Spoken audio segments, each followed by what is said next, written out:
Sadaqallahul azim.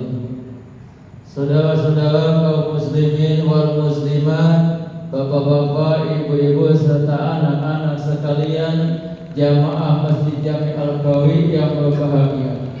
Malam ini alhamdulillah kita memasuki malam yang ke berapa ya?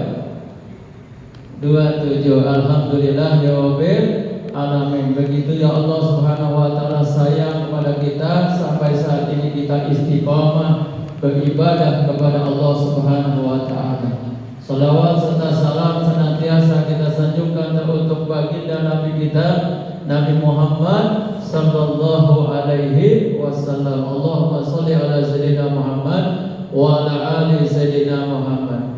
Bapak-bapak, ibu-ibu yang sama-sama dimuliakan Allah Subhanahu wa taala, sekedar mengingatkan bahwa di akhir Ramadan ini kita punya tugas. Setelah kita berpuasa full, maka ada tugas kita selaku hamba Allah, selaku orang Islam, yaitu melaksanakan perintah Allah, yaitu mengeluarkan zakat. Zakat itu dibagi dua, zakat mal dan zakat fitrah. Zakat mal adalah zakat harta dan zakat fitrah adalah zakat yang kita makan. Zakat mal adalah zakat yang tersimpan ketemu nisabnya, sedangkan zakat fitrah adalah zakat yang kita makan setiap hari.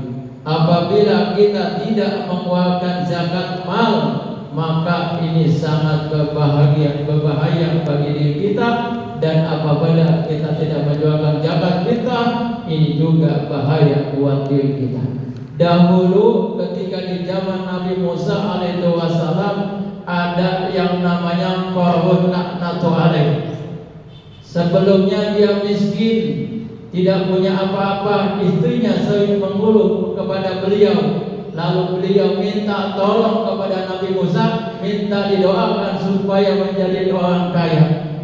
Akhirnya terus singkat cerita didoakan oleh Nabi Musa, Qarun laknatu alaih menjadi orang kaya yang begitu kayanya, emasnya itu batang-batangan banyak sekali, sehingga kunci hartanya sampai 7 ontak itu tidak mampu membawa. Saking banyaknya kunci daripada hartanya Qarun laknatu alaih.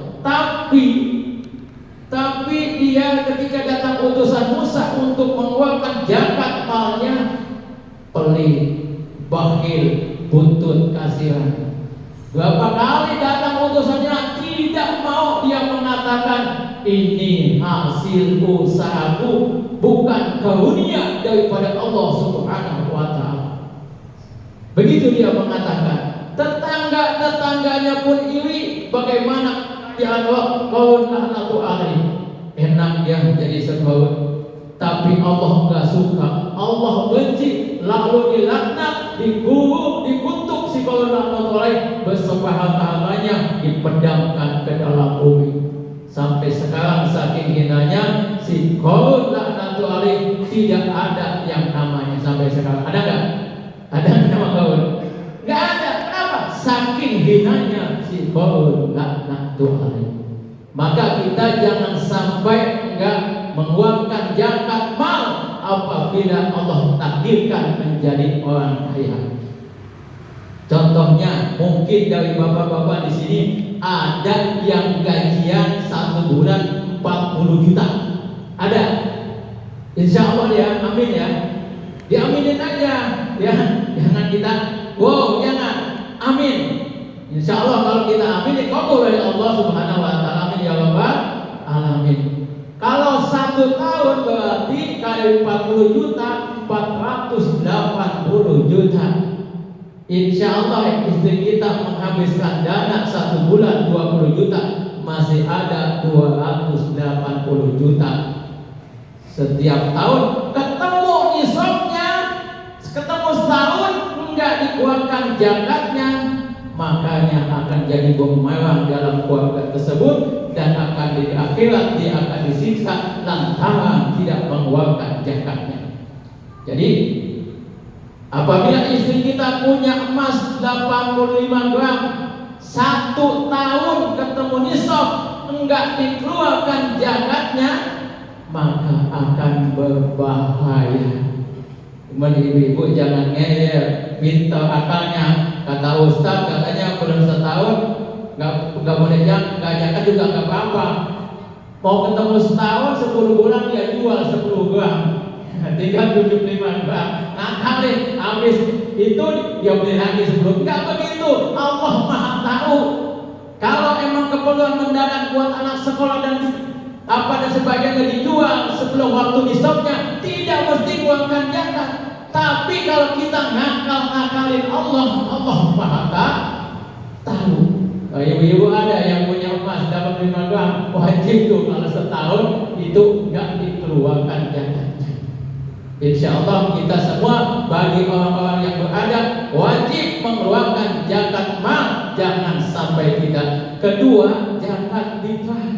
Zakat fitrah itu apa yang kita konsumsi setiap hari, jangan sampai kita pas ketemu puasa pol tetapi tidak mengeluarkan zakat fitrah, yaitu 3,5 liter atau kata ketua DKM kita di sini 2,7 kilo.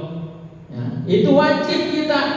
Tapi ada juga kemarin yang melapor sama saya, Pak Ustaz, saya enggak 2 tahun nggak bisa zakat. Nah ini tugas DKM pemerhati lingkungan. Jangan sampai satu kampung ini sampai nggak keluarkan zakat. Makanya penting siapa sih yang kira-kira dia nggak sanggup keluarkan zakat, datangin mereka. Apakah sudah ada buat zakat? Kalau belum, datang ke masjid, laporan ke masjid. Seperti itu. Jangan kita nggak mau mengeluarkan zakat, diam saja. Dan petugas zakat juga harus mendatangi mereka supaya semua tidak ada yang sampai tidak mengeluarkan zakat kita. Dan zakat kita itu harus yang kita makan.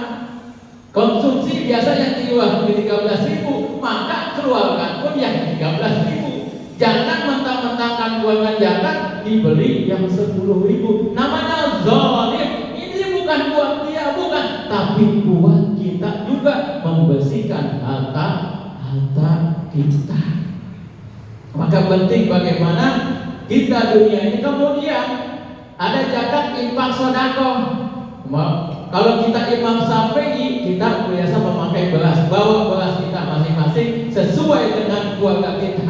Kemudian ada infak dan sedekahnya. Masa kita beli beras doang, kan buat beli minyak, buat beli yang lain, buat beli lauk, supaya semua orang merasakan bagaimana nikmatnya Idul Fitri, anak-anak yatim, janda-janda tua, orang yang tidak dalam kesusahan, supaya merasakan bagaimana nikmatnya hari raya Idul Fitri. Amin ya rabbal alamin. Mudah-mudahan kita semua diberikan kekuatan, diberikan kesempatan, dan diberikan rezeki yang barokah untuk bisa mengeluarkan zakat mal dan zakat fitrah. Amin ya rabbal alamin. Wassalamualaikum warahmatullahi wabarakatuh.